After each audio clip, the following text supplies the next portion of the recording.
Assalamualaikum warahmatullahi wabarakatuh. Perkenalkan, nama saya Nabila Ajania Sulaiman. Saya mahasiswa Universitas Pancasakti Kampus D. Di sini saya akan menjelaskan materi tentang pengelolaan kelas yang ada dalam mata kuliah pengelolaan pendidikan. Sebelum kita mempelajari lebih jauh tentang pengelolaan kelas, maka kita harus mengerti dulu pengertian dari pengelolaan kelas tersebut.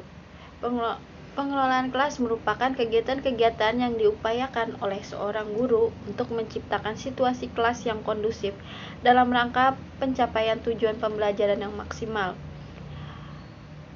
Dengan cara penyiapan bahan belajar, penyiapan sarana dan alat peraga, pengaturan ruang belajar, mewujudkan situasi atau kondisi belajar mengajar, dan pengaturan waktu sehingga pembelajaran berjalan dengan baik dan tujuan kurikulum tercapai.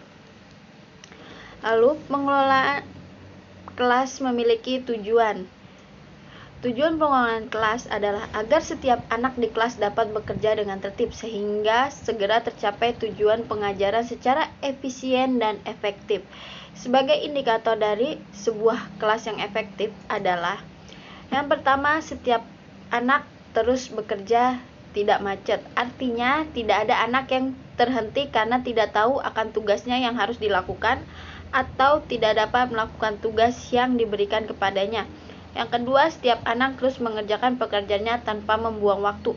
Artinya setiap anak akan bekerja secepatnya agar lekas menyelesaikan tugas yang diberikan kepadanya. Lalu ada cara mengelola kelas. Cara mengelola kelas ini ada 6. Yang pertama, penataan ruang kelas. Yang kedua, mengantisipasi kondisi kelas. Yang ketiga, tetapkan aturan dengan tegas namun bersahabat. Yang keempat, serius tapi santai. Yang kelima, bersemangat sejak awal pembelajaran. Yang keenam, posisi berdiri ketika mengajar. Di sini saya akan menjelaskan satu persatu. Penataan ruang. Maksud dari penataan ruang bertumbuh pada penempatan tempat duduk siswa dengan format memudahkan siswa dalam memandang gurunya. Biasanya hal ini dipengaruhi jumlah siswa dalam satu kelas. Jumlah siswa yang tidak terlalu banyak akan memudahkan siswa untuk menata meja dan kursi agar dimanapun siswa duduk mereka tetap bisa memperhatikan guru saat mengajar. Yang kedua, mengantisipasi kondisi kelas. Kondisikan semua siswa dengan baik secara fisik maupun psikis, termasuk siswa yang terlambat masuk ke dalam kelas. Sebelum siswa benar-benar siap, jangan memulai pelajaran. Yang ketiga, tetapkan aturan dengan tegas namun bersahabat. Saat ada siswa melakukan pelanggaran, kita harus tegas dalam memberikan konsekuensi sesuai dengan aturan yang telah disepakati. Alangkah lebih baik bila aturan dibuat bersama siswa sejak awal tahun ajaran. Saat membuat suatu aturan dan metode pemberian konsekuensi, kita perlu mengajak siswa untuk bekerja sama sehingga saat mereka melakukan pelanggaran dan menerima konsekuensi, mereka bisa menerimanya dengan baik. Yang keempat, serius tapi santai. Mulailah mengajar dengan serius. Bila sudah berhasil mengiring siswa dalam suasana demikian, atur irama pembelajaran menjadi santai, kemudian serius lagi, dan begitu seterusnya. Yang kelima, bersemangat sejak awal pembelajaran. Sejak awal pembelajaran kita perlu menunjukkan semangat yang baik. Jangan sampai kita terlihat lelah, mengantuk, sedih, dan keadaan hati yang tidak baik lainnya. Perasaan negatif bisa membuat siswa kehilangan semangat. Dan yang terakhir, posisi berdiri ketika mengajar. Ketika mengajar, guru perlu mengatur posisi berdiri. Ini bertujuan untuk mengendalikan siswa secara keseluruhan. Dalam mengelola kelas juga terdapat hambatan. Hambatan dalam pengelolaan kelas dapat muncul dari berbagai faktor, yaitu ada faktor guru, faktor siswa, faktor keluarga, dan faktor fasilitas. Faktor guru bisa karena tipe kepemimpinan guru dalam mengelola kegiatan belajar mengajar yang otoriter dan kurang demokratis akan menumbuhkan sikap pasif dan agresif siswa. Lalu, format kegiatan belajar yang monoton menimbulkan kebosanan bagi siswa.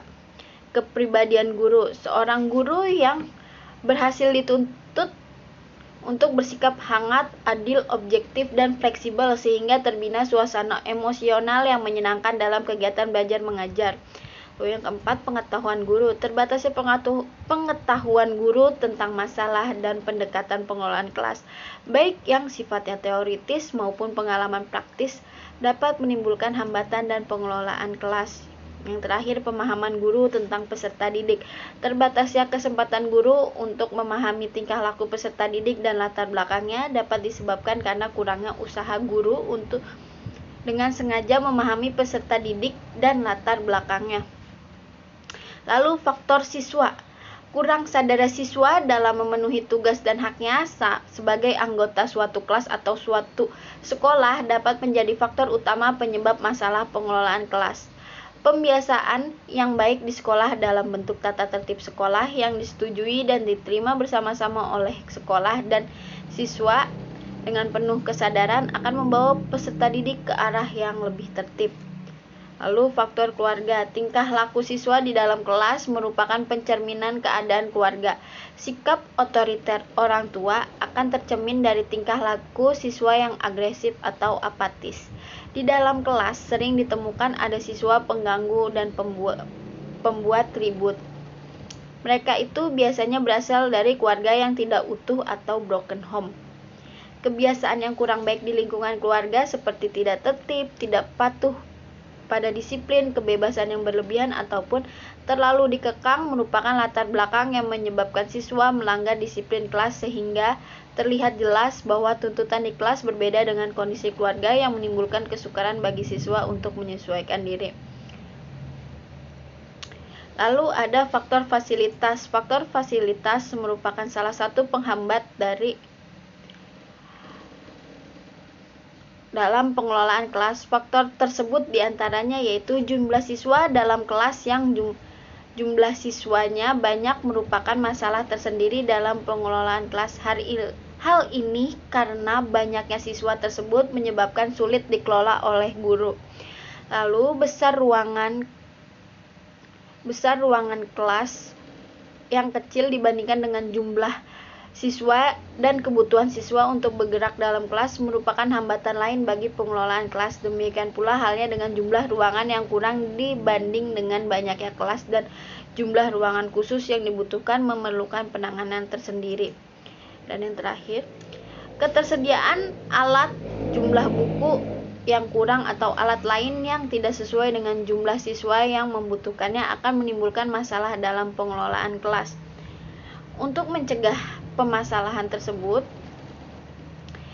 yaitu dengan melakukan tindakan yang bersifat pencegahan atau preventif, yaitu dengan jalan menyediakan kondisi baik fisik maupun kondisi sosio-emosional sehingga terasa benar oleh siswa rasa kenyamanan dan keamanan untuk belajar.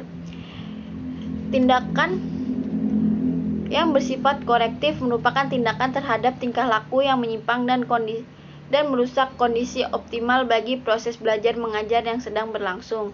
Tindakan yang bersifat korektif terbagi menjadi dua, yaitu tindakan yang harusnya segera diambil guru pada saat terjadi gangguan dan penyembuhan terhadap tingkah laku yang menyimpang yang terlanjur terjadi agar penyimpangan tersebut tidak berlarut-larut. Demikian presentasi dari saya, kurang lebihnya mohon maaf. Wassalamualaikum.